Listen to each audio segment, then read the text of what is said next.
Herzlich willkommen, lieber Schütze, zu deiner Tarotkartenlegung für den Zeitraum vom 21. Januar bis zum 30. Januar. Das ist die erste Dekade im Sternzeichen Wassermann und wir verlassen jetzt die erdverbundene Energie des Steinbocks und wenden uns jetzt dem Wassermann zu.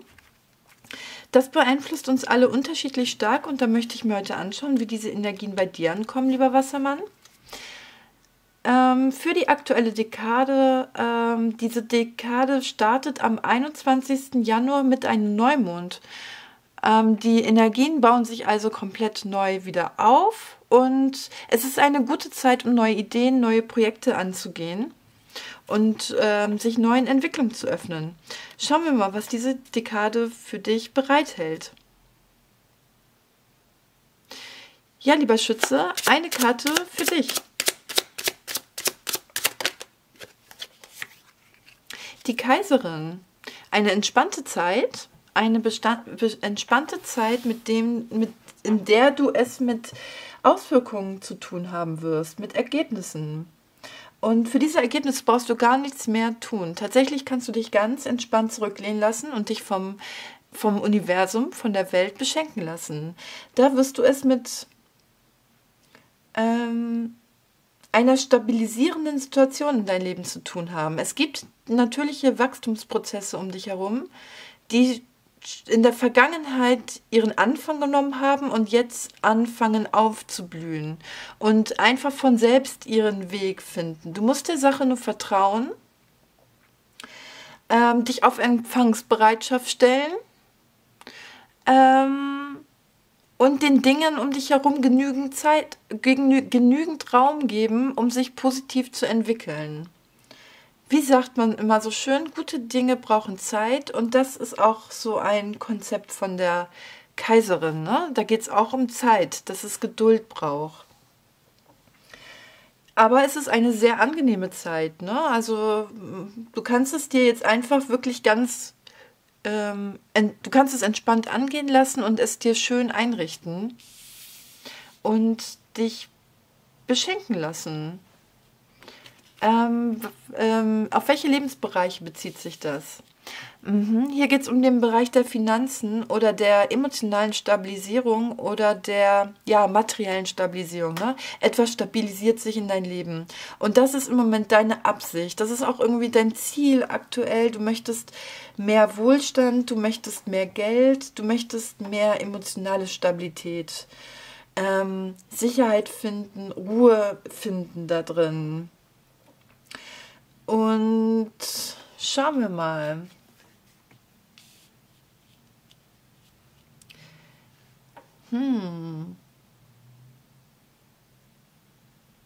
Ja, und du solltest hier, um dieses Ziel erreichen zu können, deiner Leidenschaft folgen, deiner Leidenschaft nachgehen.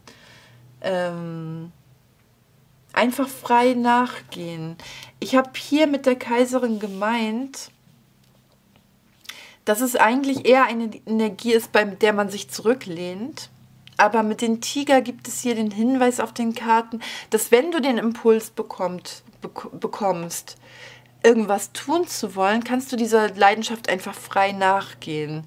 Das kann eben auch ein Geschenk des Universums sein, ne? Wenn du von einer leidenschaftlichen Energie inspiriert sein wirst. Und die Karten sagen an dieser Stelle, dass du dieser Energie folgen solltest.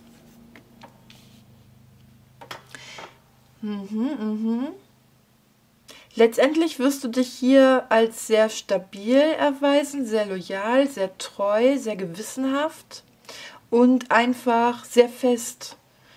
Du wirst als stabiler Anker wahrgenommen, als ein Mensch, der wie ein Fels in der Brandung sein kann, als ein zuverlässiger Partner, Partnerin in jeglicher Hinsicht. Also es kommt mir hier doch nach einer sehr bodenständigen Zeit für dich vor. Ne, du wirst hier noch sehr stark von der Erdenergie geprägt sein.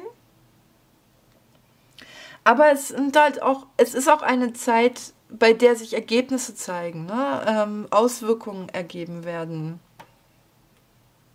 Interessant. Wir schauen mal weiter, mit welchen Herausforderungen du es zu tun hast. Die Königin der Stäbe zeigt sich hier.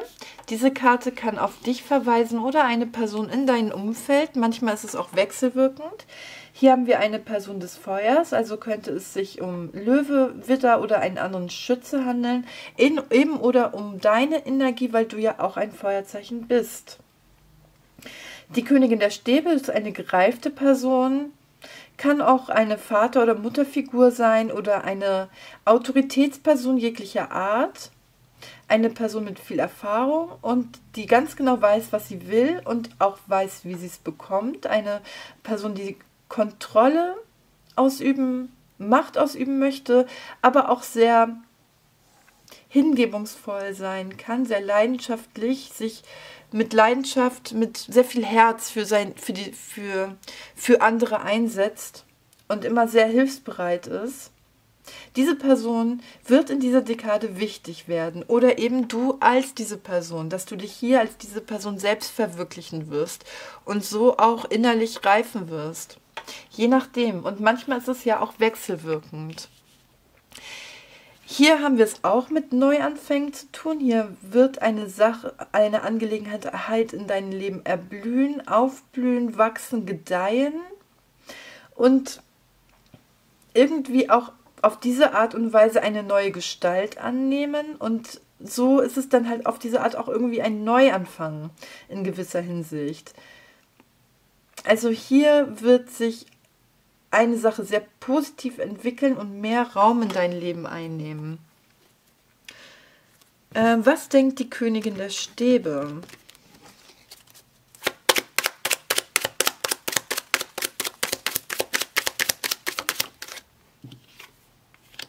Eine neue Liebe, ne? Diese Person findet neue Liebe. Diese Person ist verliebt. Diese Person erfährt eine neue Liebe. Dieser Person wird vom Universum eine neue Liebe geschenkt. Ne? Kann man auch so sehen. Ein neuer Bezug zur Liebe selbst wird sich dieser Person eröffnen. Ein neues Verständnis zur Liebe kann sich natürlich dann auch auf die Selbstliebe beziehen, ne? Auf die Selbstannahme, ein neues liebevolles Gefühl zu sich selbst. Eben vielleicht dadurch, dass diese Person sich selbst verwirklicht und innerlich reift.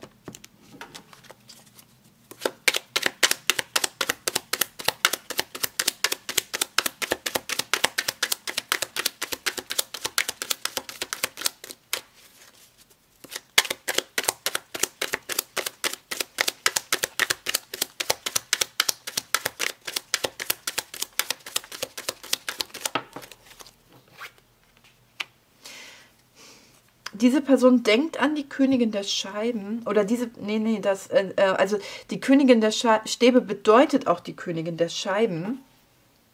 Entweder zeigt sich hier eine Paarsituation, ne? Eine Feuer-Erde-Situation. Oder es ist auch sehr wahrscheinlich, dass das die gleiche Person ist. Eine Person der Scheiben, Steinbock, Stier oder Jungfrau. Eine Person mit sehr viel Erfahrung, ne, auch gereift. Eine Person mit sehr viel Beständigkeit, mit sehr viel materiellen Wohlstand, Besitz. Eine Person, die auch sehr viel erreicht hat und darauf bedacht ist, das Erreichte auch erhalten zu wollen. Eine Person, die auch die schönen Seiten des Lebens sehr zu schätzen weiß und eben diese auch genießen kann. In der Kombination besonders Widder und Stier. In der Vergangenheit. Du hast hier neues Selbstbewusstsein gefunden, konntest dich gut abgrenzen in einer Situation, konntest hier ganz klar erkennen, wer du bist und was dein Sicherheitsbereich ist. Warst auch sehr darauf bedacht, deinen Sicherheitsbereich aufrechtzuerhalten und ihn klar abzustecken und vielleicht sogar auch zu erweitern und auf diese Weise auch so Eigenermächtigung zu erlangen. Das hat dir sehr viel gebracht, du hast hier sehr viel Selbstbewusstsein bekommen und jetzt erblüht deine Persönlichkeit, könnte man hier so sagen, ne? Dass deine Persönlichkeit aufgrund der neuen Stabilität in deinem Leben aufblühen kann. Auch dein Geist ist im Einklang. Ne?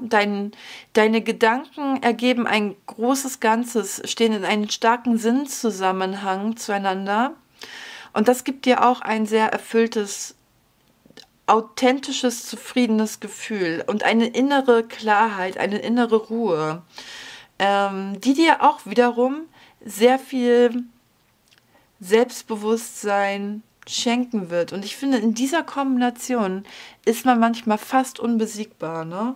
Also ist man wirklich sehr, sehr stark, sehr, sehr fest. Mit den 6 der Schwerter ist es auch so, dass man sich Pläne für die Zukunft macht, Gedanken und Ideen zu einem großen Ganzen verbindet und irgendwie wirklich eine Vision, einen Plan für eine Vision sich machen kann.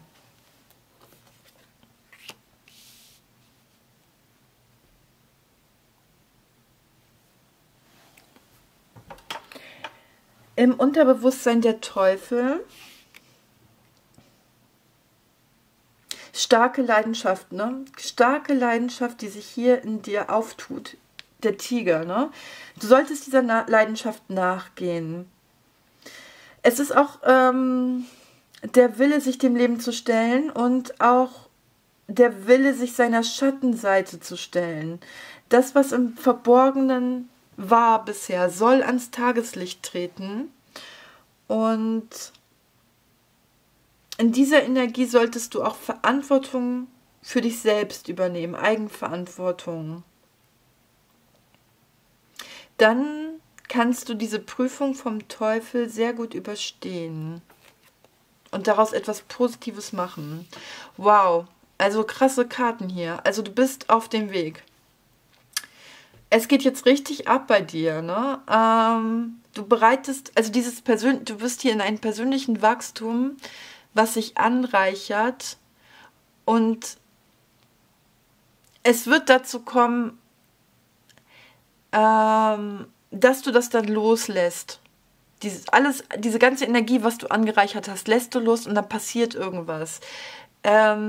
Vielleicht hast du hier schon Pläne, du machst dir hier schon Pläne, wohin die Reise gehen könnte. Wenn nicht, dann wird sich plötzlich ein neuer Weg für dich auftun. Aber hier geht für dich was Wichtiges los in dein Leben.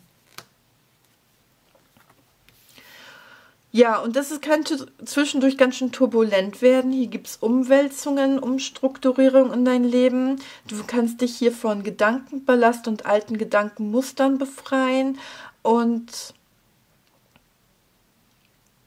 dich neuen Strukturen öffnen. Hier gibt es Veränderungen in dein Leben, die passieren werden, die du selber auch sicherlich teilweise einleitest. Oh, wow, also es sind wirklich starke Karten. Also was dein soziales Umfeld betrifft, wirst du hier in irgendeiner Weise siegreich sein.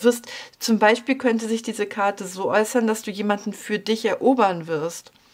Oder wenn es in deinen Freundeskreis in der letzten Zeit gekriselt hat, sehe ich hier, dass diese Probleme jetzt endgültig überwunden sind und wie weggewischt wirken. Das gibt dir sehr viel Selbstzufriedenheit, sehr viel Selbstsicherheit, sehr viel Bestätigung, vielleicht sogar auch Genugtuung, ne? Wenn es gerade um eine Streitsituation geht. Auf jeden Fall bist du hier sehr erfolgreich.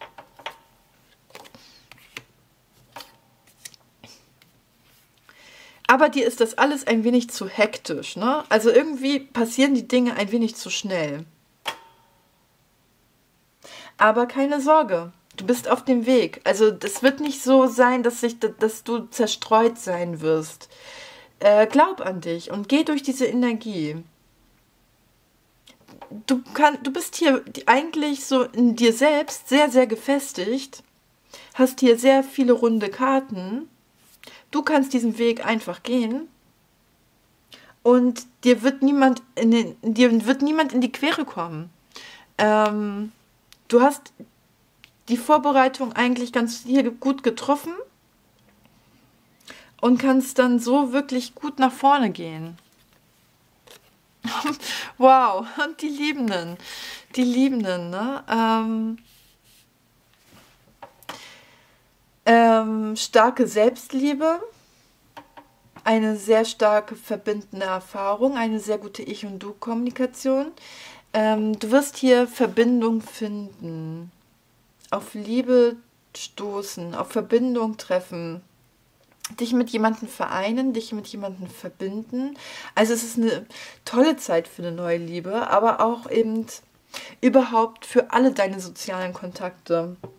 Ich habe irgendwie das Gefühl, dass du sehr dieses Gefühl zu vielen Menschen aufbauen wirst, dass du das Verbindende zwischen allen deinen sozialen Kontakten erkennen wirst und deswegen auch diese Loyalität erfahren wirst. Du wirst dich sehr sicher, sehr stabil und sehr geborgen in der Welt fühlen. Ich sehe hier wirklich starke, liebevolle Impulse, ne? Die absolute Selbstannahme, dass du hier einfach zu dir stehen kannst, authentisch du selbst sein wirst. Entweder mit der Königin der Stäbe zusammen oder eben als Königin der Stäbe.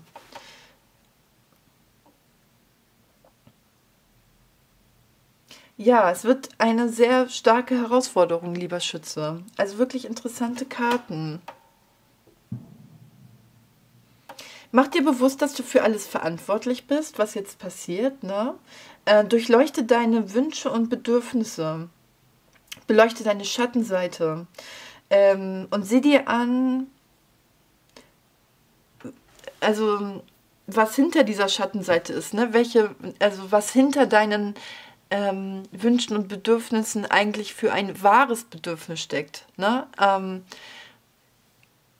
Dahinter gibt es oft noch ein tieferer Wunsch. Und wenn du weißt, worum es dir wirklich geht, ganz, ganz tief in dein Herzen, dann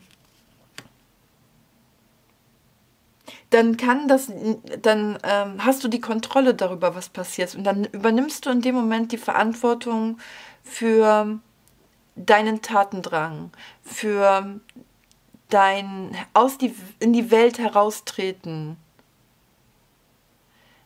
für deine Selbstverwirklichung, ne? Was du mit deinem Tatendrang dann erreichen tust, was du da überhaupt anstrebst. Mit diesen Energien kannst du tatsächlich aktuell alles erreichen.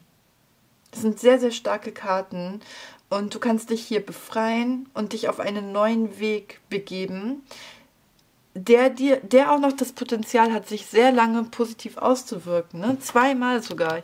Hier wirklich eine sehr fruchtbare Entwicklung, die auch viel mit Liebe in Verbindung steht. Also du gehst diesen Weg sicherlich nicht alleine. Du hast auf jeden Fall Menschen an deiner Seite,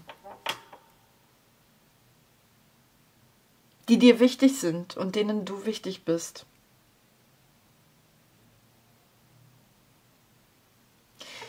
Sehr, sehr starke Karten bei dir, lieber Schütze. Was sagt die Mondenergie zu deiner Situation? Betrachte das Gesamtbild. Vollmond im Schützen, ne? Ist auch deine Karte. Dass du hier einfach deiner eigenen Energie voll vertrauen kannst. Ne? So würde ich das hier definieren. Betrachte das Gesamtbild. Ist auch, dass du hier eine gewisse Stimmigkeit, einen höheren Sinn hinter dieser ganzen Entwicklung erkennen kannst und dass du hier alles zu einem großen Ganzen zusammenfügen kannst, dass für dich alles Sinn ergibt.